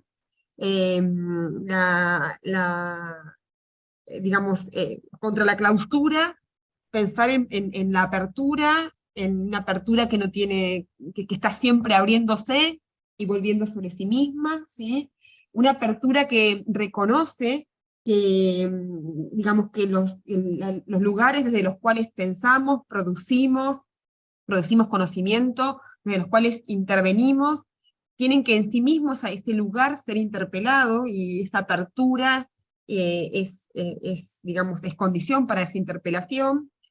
Una clausura que encuentra en el diálogo, en ese diálogo que reconoce al otro, ese otro que me molesta como un legítimo otro con quien conversar, sea el otro otra disciplina, sea el otro sujeto, sea el otro otra institución, ¿no? Con sus lógicas, con sus formas, bueno, que considera que ese diálogo es fructífero, diálogo que, como dice Boaventura, exige que en algún momento quienes tenemos lugares de enunciación más legitimados, cerremos la boca y demos lugar a la palabra del otro que ha sido históricamente acallado, ¿sí? Ese otro, insisto, puede ser un saber, un campo de saberes, puede ser un actor social, puede ser una institución con sus lógicas. Entonces, primero, contra la clausura, una resistencia a la clausura. Otra, una resistencia a la banalización, ¿sí? De las nociones, de estas nociones que sirven como lavandina en un mar de pudredumbre, ¿no? Esta banalización que implica vaciamiento de sentidos, que implica captura, estos abusos que comentaba Aldo, pero también este vaciamiento que comentaba la colega, ¿no? Como el concepto de interculturalidad, por ejemplo, se vacía de sentido, porque en realidad la banalización es en sí misma una estrategia política. Es decir, nuestros conceptos, nuestras categorías son categorías profundamente políticas, y la estrategia, digamos, la disputa de sentido es política también. Vaciarlos de sentido, capturar su sentido, es parte de la estrategia, ¿no? Entonces, digamos, la segunda resistencia es contra la banalización, y ahí me parece que la vigilancia sobre nuestros propios usos, sobre las apropiaciones, la vigilancia sobre la apropiación que de las categorías se hace socialmente, es una medida necesaria. La tercera resistencia, no la única, digamos, es contra la reproducción, ¿no? Contra no terminar siendo partícipes de la reproducción de aquello que criticamos, ¿no?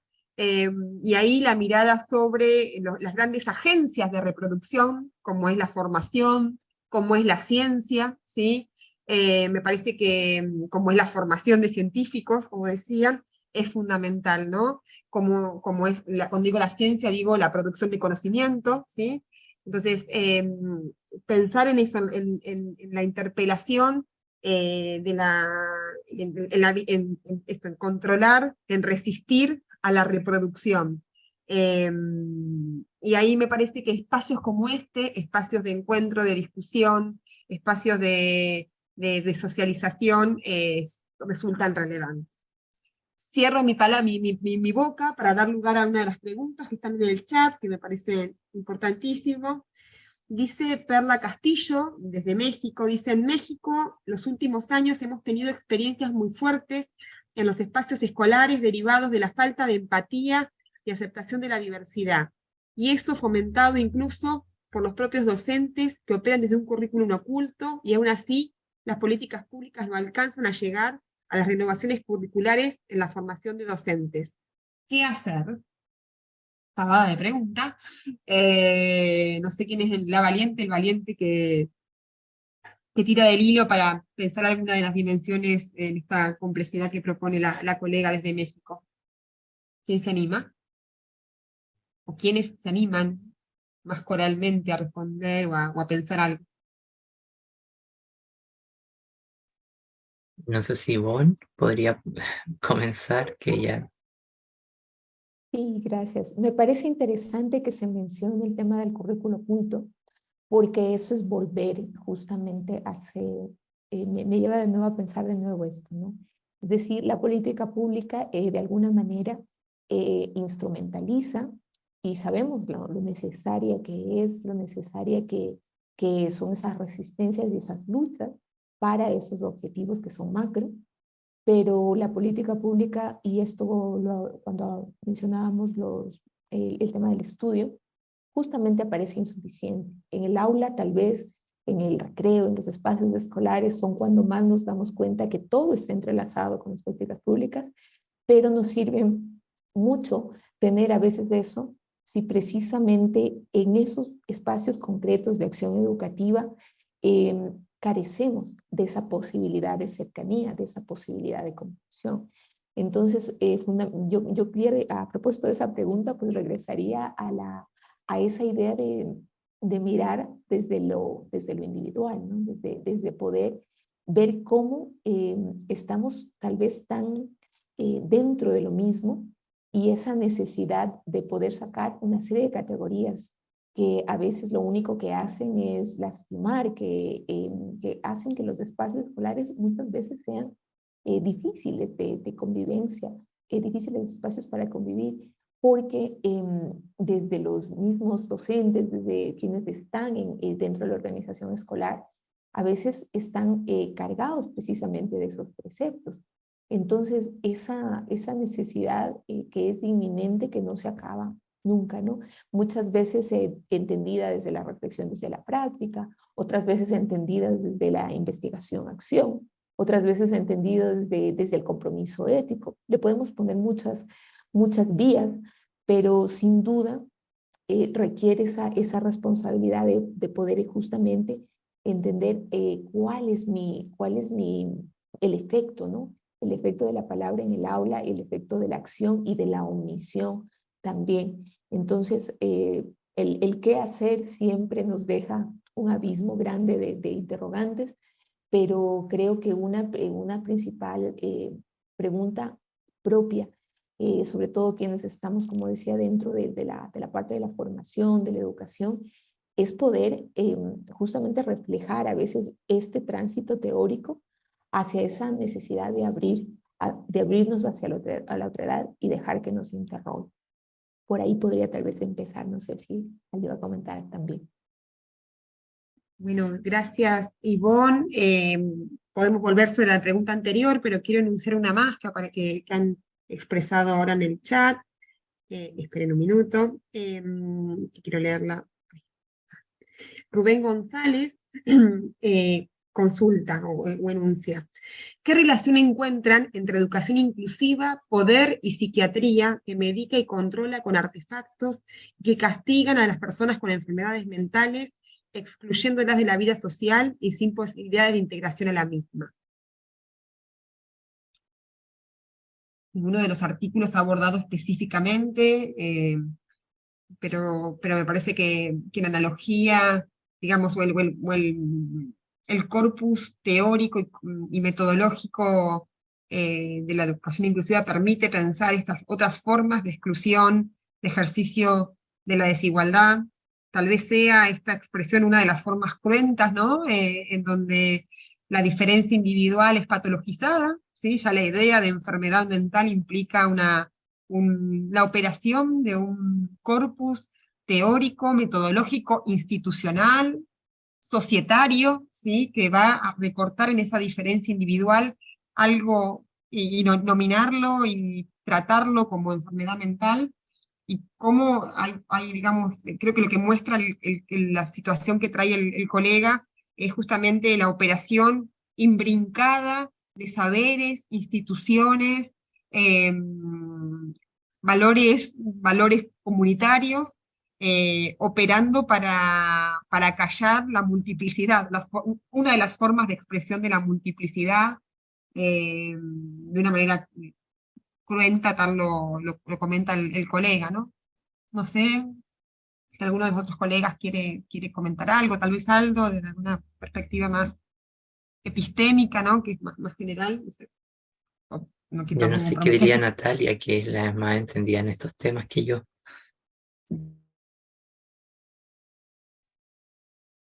Hola, pues como diría,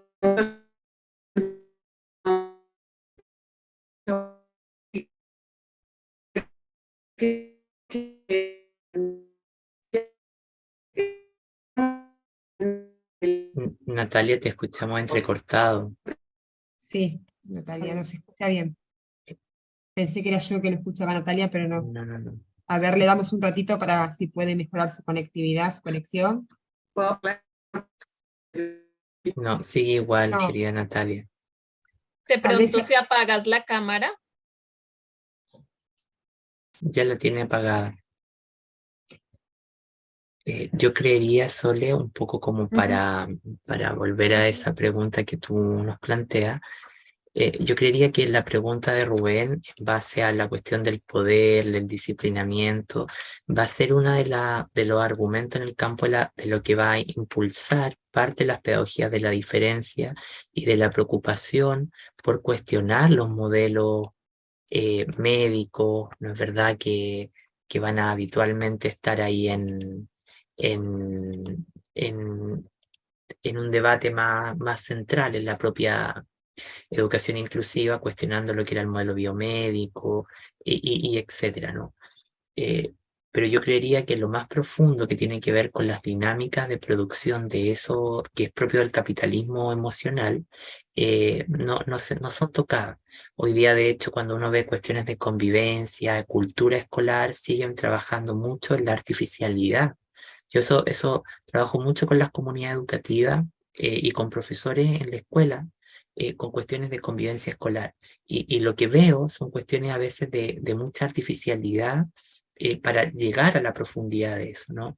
Entonces veo que ahí tampoco hay la relación sería inexplorada, si tuviéramos que dar una respuesta inexplorada, pero profundamente necesaria en el sentido de que ayudó teóricamente a movilizar la necesidad de darnos cuenta que qué hacíamos con la etiquetaje, por ejemplo, cómo producíamos un destino social sobre determinadas personas, o cómo, por ejemplo, modelamos y controlamos la subjetividad. Ahora, esto no es solo para las personas que tienen una condición psiquiátrica, sino que también afecta a todos nosotros, ¿no?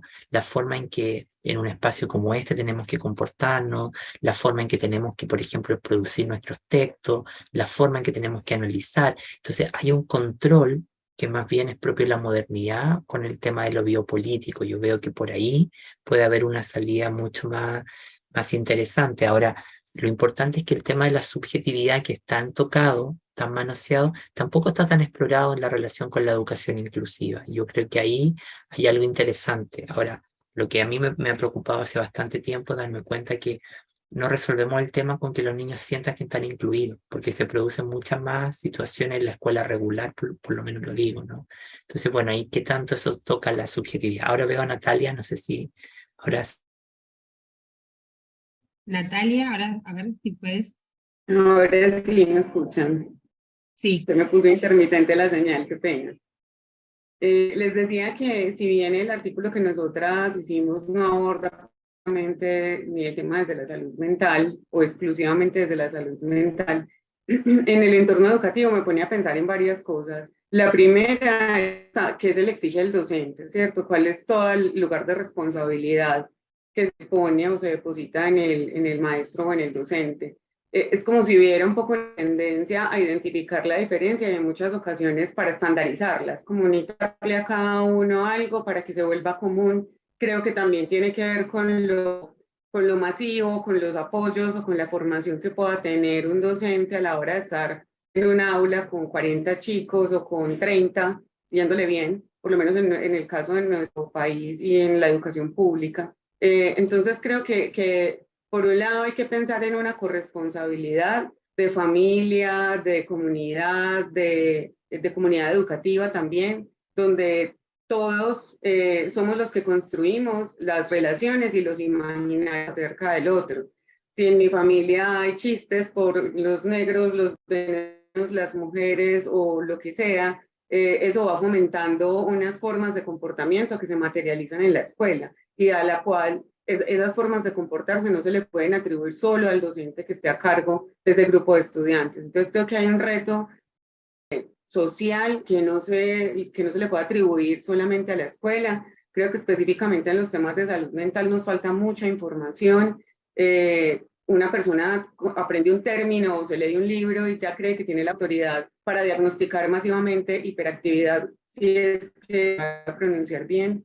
Y creo que hay que como llamar a cada uno de los profesionales y de las personas que componemos una sociedad a contribuir y a aportar pues como en este proceso de inclusión que se puede dar en la escuela o en la biblioteca pública, porque las personas no nos formamos solo en un lugar, formamos parte de muchos lugares.